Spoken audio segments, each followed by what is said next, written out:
we are headed to Deland. It is about a 20 or 30 minute drive from Daytona. And we're gonna meet up with some new friends, some fellow YouTubers. So sit back and enjoy this video. Oh, and we're going to a new restaurant for us called De La Vega. All right, we made it to Deland. We're gonna get out of the truck and walk on over to De La Vega and meet up with our new friends, Camp More, Bark Less. All along. We're here in Deland, and I think I smell tacos and burritos. So we're following my nose.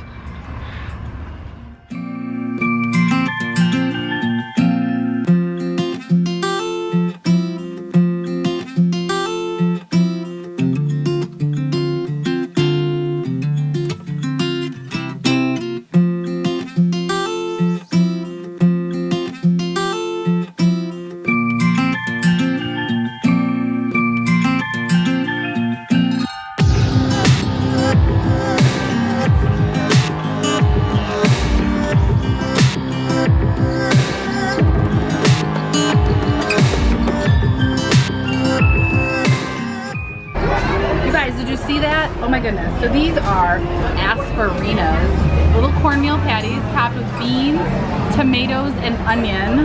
Ooh, and they have a little green salsa. We'll put a little of that on there. It could be spicy, so you know I'm just gonna be really careful. Let's taste it.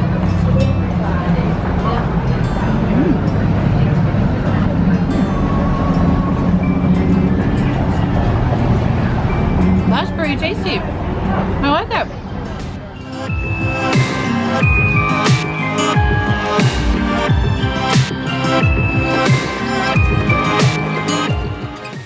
Did you see those stuffed avocados? I'm totally gonna have to make these at home because they're so cute. Just gonna cut it. So it's a 3-bean salad or a tangy vinaigrette on beans stuffed inside an avocado.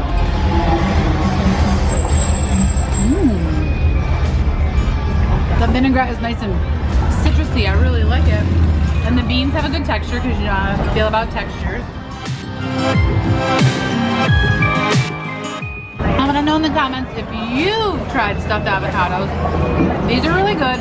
I'm totally gonna try and remake this at home. So stay tuned for that.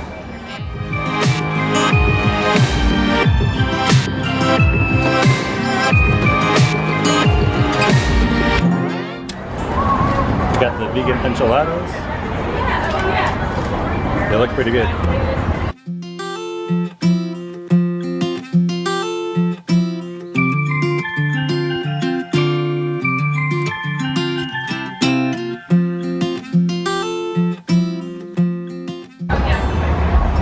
Pretty awesome. There's a roasted red pepper sauce that's pretty tasty. Nice. I'm an enchilada guy, and these are really good.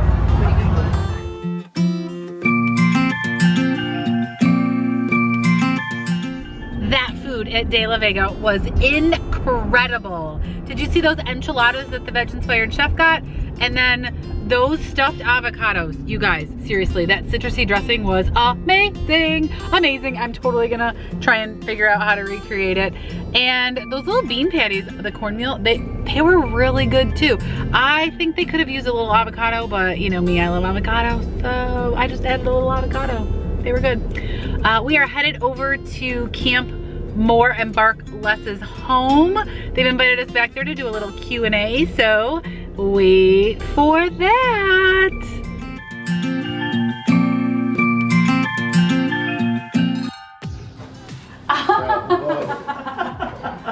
Hey, John. Hey, Kathy. Hi. Come on in. Perfect. Camp More Bark Less. That's right.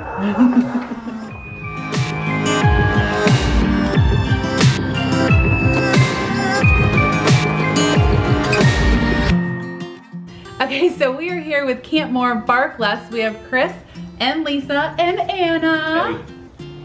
And here's Anna. We met up with Chris and Lisa after finding them through a Facebook YouTubers group. Make sure that you join groups and forums that interest you because you can meet all sorts of like-minded people that you can hang out with. I just wanted you guys to tell our viewers a little bit more about Camp More Bark Less.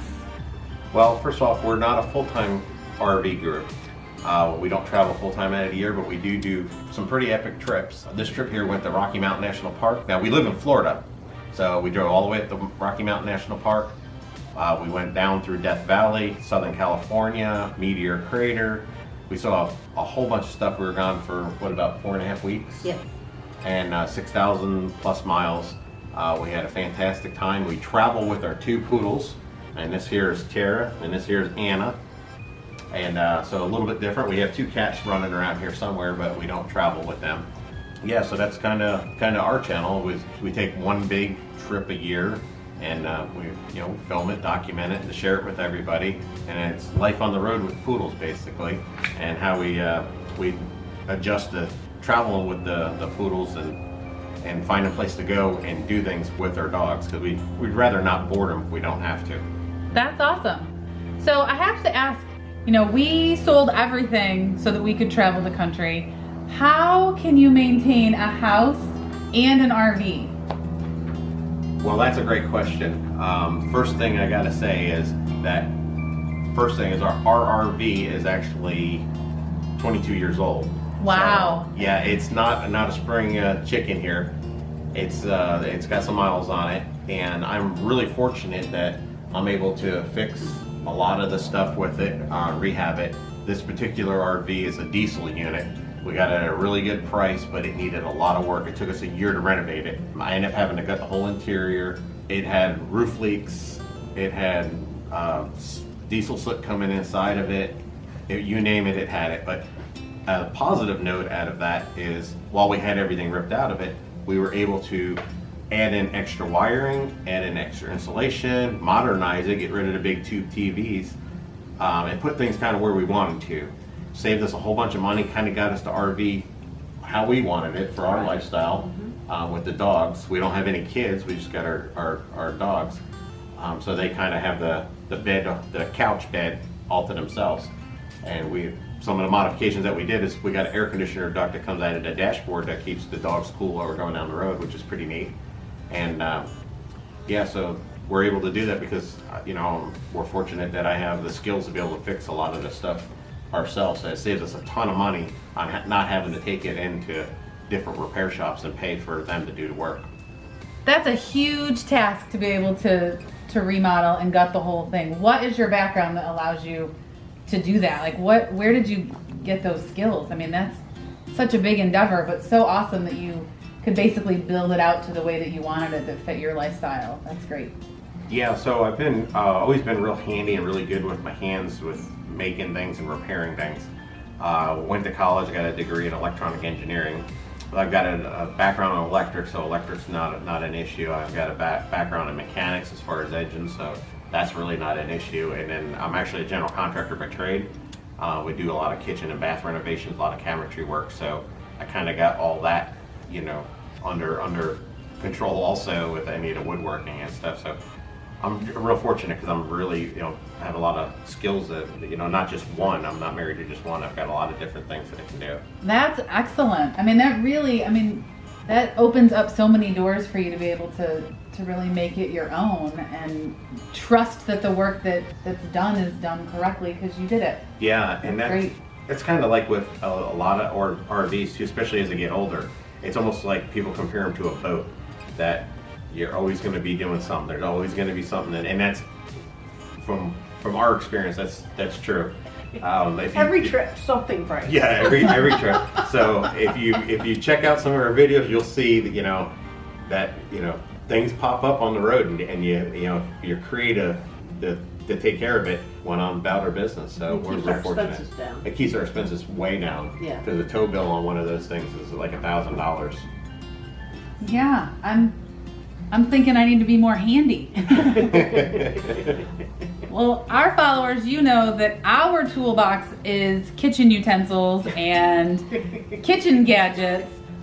But for those of you that might be following that are RV related, let's see if Chris can tell us a couple of must-have tools that he keeps in his RV toolbox. Yes, so one of the main things, because you're always going to come up with some sort of an electrical problem, whether it be if you got a drivable RV or if you got a tow behind, they both use a 12-volt system. I would definitely invest in just a cheap 12 volt with an alligator clip on one side test light. That's going to help you determine where to power, if you've got something that's not working, whether it's getting power, not getting power, and be able to trace that back to if you got a bad connection, a bad ground, or whatnot. And then definitely a small socket set of some sort, small wrench set, and just a regular screwdriver set. You can get kind of creative. We had our old Class C. We broke a throttle cable in the middle of Texas and kind of coasted off the side of the road, and I went through the toolbox, and luckily we have dogs, because if you have a dog, you pick up, you pick up, and inside the roll of bags for picking up the dog stuff is this hard plastic center, and that hard plastic center I was able to use as a brace on the original throttle cable that had an issue. And it got us to the auto parts store, so we didn't have to be towed. So wow. A little bit of MacGyver skills going on there. Yes. So sometimes you got to get creative, but if you have some of the small basic tools, even if they're just a small socket set, small wrench set, you usually can get away with fixing most of the stuff. Awesome. Wow. I think I could get used to a chair like this. You think Ford would be okay if we switched out our seat for this? Look I could even put a computer on my lap and I could edit while we drive down the road. There you go. I'd have to be facing forward though, because I'd probably get dizzy.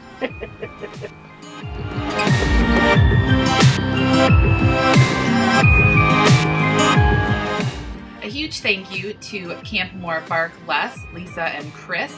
We had such a wonderful time getting to know them, spending time with Anna and Tara and their cats, and getting a quick tour of their RV. We are looking forward to future meetups with them, so if you like these types of videos, hit that little red subscribe and give it a thumbs up. And until next time, eat more plants, live veg inspired, and have a great day.